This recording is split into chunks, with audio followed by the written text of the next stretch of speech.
Meus irmãos, minhas irmãs, nós estamos hoje nessa liturgia da palavra, especialmente no Evangelho, encerrando o Sermão da Montanha, o capítulo 5, 6 e 7 de São Mateus.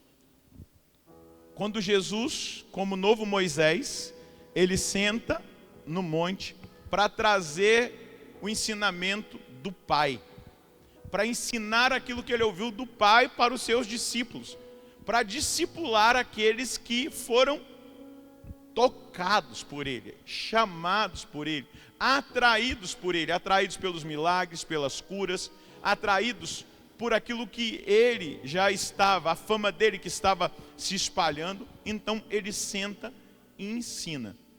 Os teólogos vão dizer que esse capítulo 5, 6 e 7 é chamado de a Nova Torá, onde Jesus vai ensinar o caminho do céu. E vamos perceber algo importante aqui. Jesus vai falar hoje para nós de pessoas prudentes e pessoas sem juízo. Você já conviveu com alguém sem juízo? Ou você já perdeu o juízo? Não é? A gente sabe muito bem o que uma pessoa sem juízo é capaz de fazer, ou até mesmo o que nós já fizemos quando nós não tínhamos juízo, quando nós não éramos prudentes.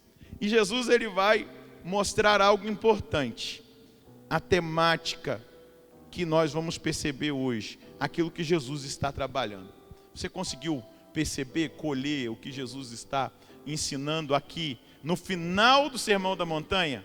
No final do Sermão da Montanha, ele vai apontar para o reino dos céus.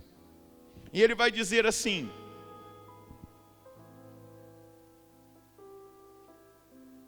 aqueles que entrarão no reino dos céus, aqueles que experimentarão a eternidade feliz. Ele vai descrevê-los aqui.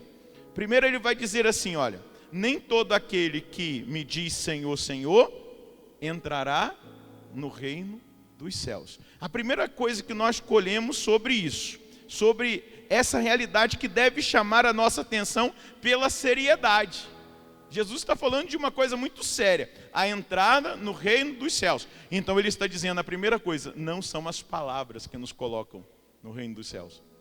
Mesmo que eu grite Senhor, Senhor, nem todo que me diz Senhor, Senhor entrará no reino dos céus. Depois ele vai mostrar que não são as palavras, mas também que não são as obras. E aqui eu não estou falando de obras de caridade. A fé sem obras é morta. Aí ele vai dizer: muitos dirão, mas Senhor, nós profetizamos em teu nome, nós expulsamos os demônios em teu nome, nós fizemos milagres em teu nome. Ele vai mostrar: essas obras são minhas, não são suas. E o interessante, gente, Deus usa até mesmo de pessoas em estado de pecado mortal, de pessoas que estão totalmente afastadas, para falar, para agir no nome dele. Mas não quer dizer que essas pessoas, quando falam e quando agem, elas estão salvas, elas vão receber o reino dos céus. Amém? Então ele está dizendo: não são as palavras e não são essas obras que eu faço. Deixa eu te dar aqui só um exemplo. Você sabia que Jesus usou de uma mula? Ou Jesus não, né? Porque Jesus se encarna muito tempo depois. Mas Deus, né, a Trindade, Jesus estava presente ali na Trindade. A Trindade usou de uma mula para falar com Balaão. Uma mula, um animal, falou em nome de Deus, profetizou. Você sabia que Deus usou de um rei pagão chamado Ciro, rei da Pérsia, para abençoar o povo dele, para fazer uma obra em favor do povo dele? Gente, Deus usou de uma prostituta chamada Raabe em Jericó, para que os espiões que tinham entrado na cidade para olhar toda a estrutura da cidade, trazer informação para Jericó, não fossem mortos, presos. Então, não são as obras. Ele está dizendo: nós profetizamos em teu nome, nós expulsamos demônios em teu nome, nós falamos, fizemos milagres em teu nome. E aí Deus vai dizer: tudo isso quem fez fui eu, não foi você. E deixa eu dizer, milagres, profecias, carismas, não dizem de santidade. Às vezes a gente olha uma pessoa que faz milagres, que profetiza, que expulsa demônio, nossa, é um santo. Não, isso é um carisma, graça dada por Deus para que o povo dele seja beneficiado. Mas não quer dizer que aquela pessoa está salva, ou ela é santa, ou ela é... Entendeu? E é isso que Jesus está dizendo. E aí ele vai dizer, olha como que a palavra ela é séria e ela é dura. Então eu lhes direi publicamente, vai ser dito publicamente, ele está dizendo, eu lhes direi publicamente, jamais vos conheci. Mas nós não te chamamos Senhor, Senhor, mas nós não expulsamos os demônios, nós não profetizamos, nós não curamos em teu nome, fizemos milagres. Ele vai dizer, eu não vos conheço. E o pior, olha isso, ele vai dizer, afastai-vos de mim, vós que praticais o mal. Afastai-vos de mim, vós que praticais o mal. Vós que praticais o mal. Gente, olhando para a nossa vida, sinceramente, olha para a sua vida, não responda para o padre não, responda para Deus. Sabe por quê? Porque Deus é onisciente, Deus vê tudo, Deus vê o escondido, Deus vê aquilo que ninguém vê, Deus vê o coração. Vamos lembrar o que Deus falou para o profeta Samuel. Os homens olham as aparências, mas Deus vê o coração. Vamos repetir comigo? Os homens veem a aparência, mas Deus vê o coração. Aí diga comigo, diga para mim, Padre Roger, nada fica oculto ou escondido aos olhos de Deus. Não fica, Deus vê tudo. Por isso que ele vai dizer, afastai-vos de mim, vós que praticais o mal. E qual é a pergunta que nós devemos nos fazer diante dessa palavra? Eu tenho praticado o bem ou eu tenho praticado o mal? Se eu estou praticando o mal, hoje Deus está me chamando a praticar o bem. Eu queria dar uma notícia para quem está praticando o mal. Deus está chamando você para que você pratique o bem.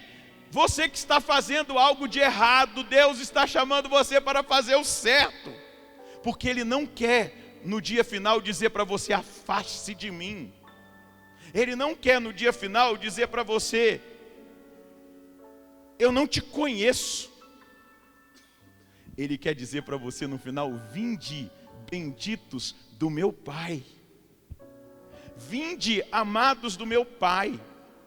Vinde receber a coroa da glória. É isso que Ele quer dizer para mim e para você. Não pense que Jesus dizer uma palavra dura como essa, Ele está dizendo essa palavra dura celebrando. Não. Ele está dizendo de uma forma muito sincera, mas com um chamado muito direto, que os maus se transformem em bons. Os que fazem o mal comecem a fazer o bem. Os que fazem errado comecem a fazer o certo. Os que estão desviados, os que Deus não mais enxerga, não os conhece, voltem-se para Deus. Deixa eu dizer, a igreja é o lugar de todos. A igreja está aberta para todos. A igreja acolhe a todos. Mas a acolhida da igreja para todos e a acolhida de Jesus para todos não é uma acolhida assim, vem e continua do mesmo jeito. Não, eu te trouxe aqui para eu te transformar. Eu te trouxe aqui, eu trouxe o mal aqui para fazer que o mal se torne bom. Eu trouxe o perdido aqui para que o perdido seja encontrado. Eu trouxe aquele que está em pecado para que ele reconheça o pecado e mude de vida. Essa é a dinâmica de Deus. E deixa eu dizer para você o segredo. O segredo que Jesus está contando aqui nessa palavra. Ele vai dizer, portanto, e ele vai usar um elemento muito simples para que nós entendamos. Eu já trabalhei em construção.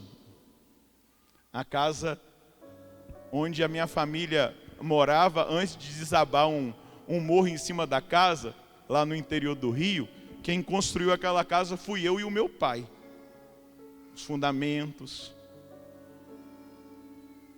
as vigas que nós fizemos, o ferro que foi amarrado, o concreto que foi colocado nos fundamentos, no alicerce, depois as paredes que foram sendo levantadas, aí foi dando um corpo àquilo que a gente visualizava. Então eu sei muito bem o que Jesus está dizendo, porque eu já trabalhei como servente de pedreiro, que meu pai era o pedreiro e eu era o servente. Minhas mãos estouraram de calos, de fazer massa, de virar massa, de fazer buraco. E Jesus está usando uma imagem simples. Ele vai dizer, portanto, quem ouve estas minhas palavras e as põe em prática, é como um homem prudente. Diga comigo, homem prudente é aquele que ouve a palavra e a coloca em prática. Diga mais uma vez, o homem prudente, a mulher prudente, é aquele que ouve a palavra e a põe em prática. Agora você vai dizer para você como é que é o seu nome? Eu vou dizer, Padre Roger, a palavra não pode entrar no seu ouvido e sair pelo outro. Você diga de você agora, eu estou dizendo de mim, Padre Roger, a palavra não pode entrar no ouvido e sair no outro. A palavra precisa cair no seu coração, Padre Roger. E você precisa, como um homem prudente, colocar a palavra em prática. Dá um sorriso para quem está do seu lado e diga, é nós, meu irmão. Você, meu irmão, amado do Senhor, chamado. Diga para esse irmão, Deus te chamou aqui nessa noite abençoado, para que você não somente escute a palavra, para que você seja reconhecido como um homem prudente, uma mulher prudente. Aquele que ouve a palavra e põe a palavra em prática. Olha o que Jesus vai dizer. É como um homem prudente. Esse construiu a sua casa sobre a rocha. Olha a promessa. Caiu a chuva, vieram as enchentes, os ventos deram contra a casa, mas a casa não caiu porque estava construída sobre a... Diga para esse homem prudente, para essa mulher prudente que está do seu lado, diga, a casa não vai cair, meu irmão, porque você a partir dessa noite vai construir a sua casa sobre a rocha. Pode aplaudir esse irmão aí, pode aplaudir essa irmã, aleluia. Mas olha a tragédia do contrário, olha a tragédia do contrário. Por outro lado, quem ouve estas minhas palavras e não as põe em prática, é como um homem sem juízo, que construiu a sua casa sobre a areia. E olha a tragédia, diga, Padre, olha a tragédia. Caiu a chuva, vieram as enchentes, os ventos sopraram e deram contra a casa, e a casa caiu. A sua ruína foi completa. Gente, isso é sério demais. Jesus está dizendo para nós, você tem que fazer uma escolha, ou ser prudente, ou ser sem juízo, mas assuma as consequências de ser sem juízo. A casa vai cair. E a palavra diz, a ruína é completa, é total. Então, qual é a decisão de cada um de nós ao ouvir isso? Não pensa que Jesus está falando do texto de hoje. eu disse para você que Jesus está concluindo o Sermão da Montanha. Eu queria provocar uma curiosidade na igreja aqui reunida. Chega em casa e até domingo leia o capítulo 5, o capítulo 6 e o capítulo 7 de Mateus. E aí no final vai estar exatamente essa orientação. Quem edificar sobre esta rocha da palavra, deste ensinamento, a sua casa, ela nunca vai cair. Aconteça o que acontecer, venha a tempestade que vier, o terremoto que vier, as más notícias que vierem, esta casa foi edificada sobre a rocha, e edificada sobre a rocha ela não cairá. Amém? Segura na mão de quem está do seu lado e diga: a sua casa não cairá. Não cairá. Balança a mão dele e diga: a sua casa não cairá. Porque eu acredito que você sairá dessa missa hoje como uma pessoa prudente, que vai edificar a sua casa sobre a rocha. Aleluia. Pode aplaudir esse irmão, essa irmã. E deixa eu te contar o último segredo. Não há como nós vivermos isso se não for por amor a Deus. Se não for um ato de amor a Deus. Porque enquanto nós quisermos amar-nos a nós mesmos mais do que a Deus, nós nunca vamos ser prudentes de edificar a nossa casa na rocha. Nunca. Nunca seremos. E deixa eu dizer, o cristianismo não é moralidade. Reduzir o cristianismo a um discurso simplesmente moral é reduzi-lo demais. O cristianismo é uma resposta de amor. Um Deus que me amou primeiro, que morreu por mim, e eu decidi amá-lo. E à medida que eu decido amar a esse Deus, eu coloco a minha vida no rumo certo. Eu organizo a minha vida na palavra que Ele me ensinou, nos ensinamentos, não porque é um moralismo, não, é um ato de amor. Por isso que eu até anotei aqui na minha colinha, deixa eu ler para você para eu terminar. Deixa eu pegar aqui o texto que eu anotei para você. Olha o que São Paulo vai nos ensinar. Se eu falasse a língua dos homens e dos anjos, mas não tivesse amor, eu seria um bronze que soa e um símbolo que retine. Se eu tivesse o dom da profecia, se eu conhecesse todos os mistérios e toda a ciência, se eu tivesse toda a fé a ponto de remover as montanhas, mas não tivesse amor, eu nada seria. Se eu gastasse todos os meus bens no sustento dos pobres que estão aí nas ruas, necessitados, e até me entregasse como escravo para me gloriar, mas não tivesse amor, nada seria aproveitado. O amor é paciente, é benfazejo, não é invejoso, não é presunçoso, não se incha de orgulho, não faz nada de vergonhoso, não é interesseiro, não se encoleriza, não leva em conta o mal sofrido, não se alegra com a injustiça, mas fica alegre com a verdade.